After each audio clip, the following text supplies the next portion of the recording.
Hello everyone, welcome to another exciting episode of Dayspring Discussions. I'm your host, Sean McGahee, and this is a show we talk about movies, TV, sci-fi, fantasy, comic books. If you geek out about it, we're going to talk about it. You can listen to Dayspring Discussions on iTunes, YouTube, Podomatic, and Patreon, and contact Dayspring Discussions on the Facebook group, Twitter account, and dayspringdiscussions@gmail.com. Well, happy Thursday, everyone. Hope you are enjoying your week. The weekend is almost upon us, and guys, tomorrow, or rather tonight, we see the premiere of Fantastic Beasts: The Crimes of Grindelwald, the newest installment in the Harry Potter franchise is what most people call it, although the official title is Wizarding World. Whatever you want to call it, guys. Early reviews are kind of mixed on this film. Some people I see like it, some people don't. I'm seeing it tomorrow with my wife, who is a big Potter fan. And of course, I'll give my thoughts on next week's show. I like the Harry Potter franchise. I don't love it. Nowhere near what my wife Lisa does. So hopefully I can get her to sit down with me maybe this weekend as well.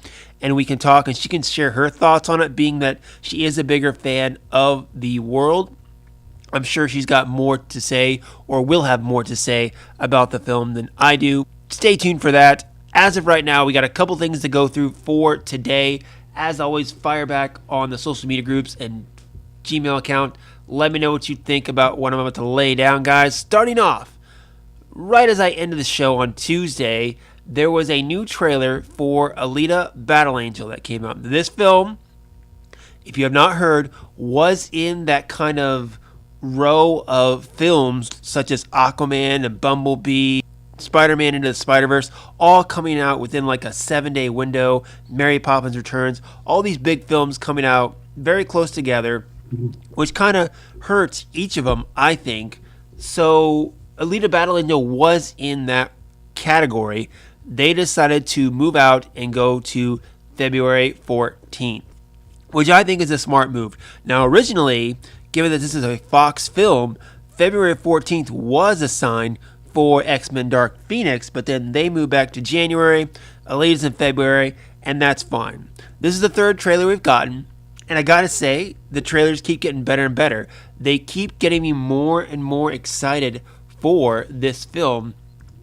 Directed by Robert Rodriguez, who has been kind of hit and miss when it comes to movies, but I still think he's a fine director. Produced by James Cameron, which I don't know how much he's really doing with this project, given the fact that he's got his hands full with 4 Avatar movies. But nonetheless, the story, like I said, just keeps getting better. And I think the focus, really has to be on Alita, played by Rosa Salazar, who, if you don't know, she was in the Maze Runner movies as Brenda. I think she's a decent actress, but really, to pull off this CGI character, you really have to care about her. To pull off this whole world, you have to care about the hero. It looks like they're going to be doing that. She's got a great supporting cast: Jennifer Connelly, Michelle Rodriguez, Mahershala Ali, Christoph Waltz, and one that I was looking on IMDb, Casper Van Dien from Starship Troopers. He's in this as well. Who knew? Again, it just looks like a good sci-fi rom. It's based off of an anime. I've never seen it before, know nothing about it, but just, it looks interesting. It looks like it's going to be fun. I'm not saying it's going to be great. I want to taper my expectations a little bit just to make sure I don't get too excited for it, but the new trailer's out. Go check it out for yourself. I think it looks like a good time. I think moving it to February was the right thing to do, and honestly, guys, it could be fun. Next up, guys, it looks like we got finally an announcement about when the final season of Game of Thrones is going to come out. HBO released kind of a compilation trailer, if you will. It's just a little over a minute long of a bunch of scenes with Game of Thrones, and at the end announcing that the final season will indeed come out in April 2019. Almost 2 years since we've gotten Game of Thrones.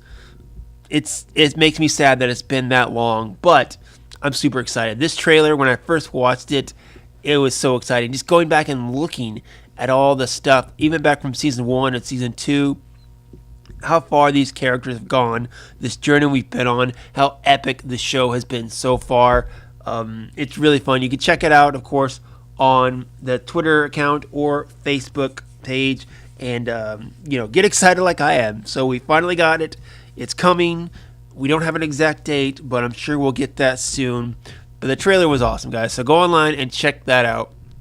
Now, sticking with Mr. George R.R. Martin, it was announced by Deadline that Hulu has picked up the rights to a popular book series of his, Wildcards. Now, Wildcards explored an alternative world that has forever changed by the wildcard virus. In 1946, a virus was released over New York City before infecting victims across the globe.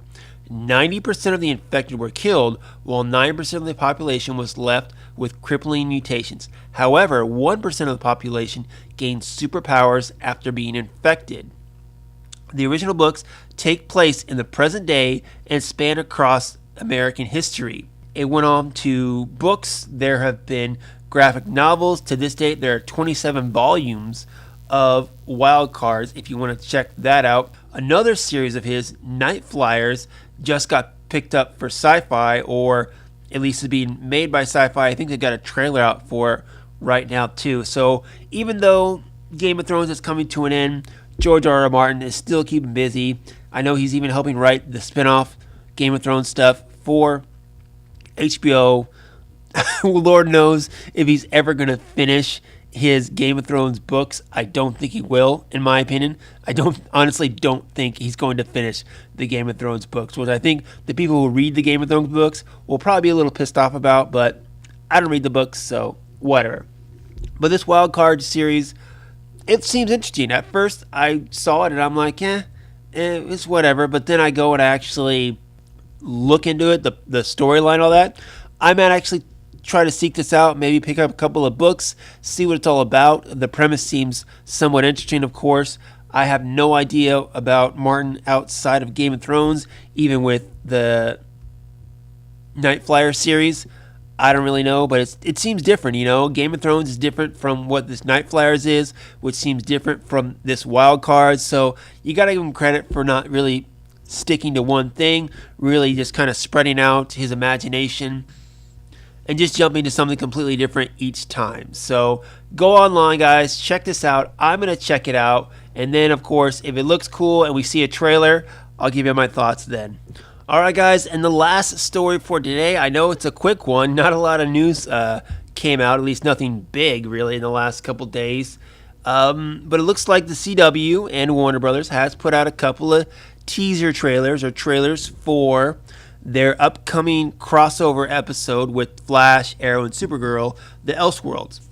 Now, the first trailer we got was after this week's episode of Arrow, where Oliver Queen wakes up and he's in Barry Allen's apartment.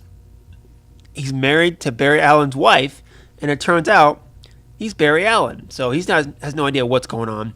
The other one is Barry Allen wakes up and he's in the Arrow cave sparring with Diggle, and he comes to find out he's not Barry Allen, he's the Green Arrow. So it gives you a little idea of kind of what they might be doing with this. I will say I just finished watching this week's episode of Flash, and I watched Arrow. I think it was Tuesday I watched Arrow. I thought it was interesting, though, that we're creeping closer to that Elseworlds crossover. Both series mentioned Gotham in this week's episode, given the fact that Batwoman and Gotham are going to play a bigger part, allegedly, in this Elseworlds crossover. Plus, at the end of this episode of Arrow, maybe I've never noticed it before, but Barry Allen was in his apartment, and they seem to highlight the picture of him and Iris, which now, if you look at the Elseworlds trailer, is actually Oliver and Iris. Go online and check these out, guys. I'm getting excited for this, really. I love the Arrowverse. I love what they do. Even, sometimes when the episodes or series aren't on their best game, it's always interesting to watch. I still need to watch Supergirl and Black Lightning this week. I watched Legends. Legends tomorrow is one of those shows where, I don't crave to watch it every week. And when I do, it's zany fun, It's just a hoot and a holler. It doesn't take itself too seriously. it's just something that you can just, have fun with, I guess, in that respect. But are you guys excited for Elseworlds? I am. December 9th is when it comes out. They're probably taking a break this week or next week for Thanksgiving, in which case then they'll be back probably like with one episode, maybe more, before the Elseworlds crossover. And one thing that's got me thinking is how they were going to do it, because Oliver's still in prison. I don't think he's going to get out anytime soon. So maybe he just wakes up one day, he's in prison, next day he wakes up and he's in Barry Allen's apartment living Barry Allen's life. I don't know, guys. We'll figure it out. We'll see what happens. I have total faith in Greg Berlanti and the creative minds behind these shows, because last year's Crisis on Earth X was great. Loved it a lot, so I'm excited for this crossover. And that's it for today, guys. Time for you to fire back on the social media groups and, of course, Gmail account. Let me know what you think about these topics. Alita Battle Angel, does it look cool to you? Does it not look cool to you? Let me know. Wildcards, have you read the series? I'm very curious. If you know more about the series than just kind of surface level, what we've gotten in news outlets, let me know if it's worth checking out, because I kind of want to check it out because it looks somewhat interesting, but let me know if it's worth it. And of course, Elseworlds coming soon. What'd you think of the trailers? Are you excited for it? What are some of your theories that might happen as well? I love me some theories, guys. That's going to be it for this week. Like I said, next week, going to see Crimes of Grindelwald tomorrow night. Hopefully I can sit down with my wife, who's a Potterhead, and we can talk a little bit about that, and I'll share that discussion with you next week. That's it. Until then, guys, go out, enjoy your weekend, and may the Force be with us all.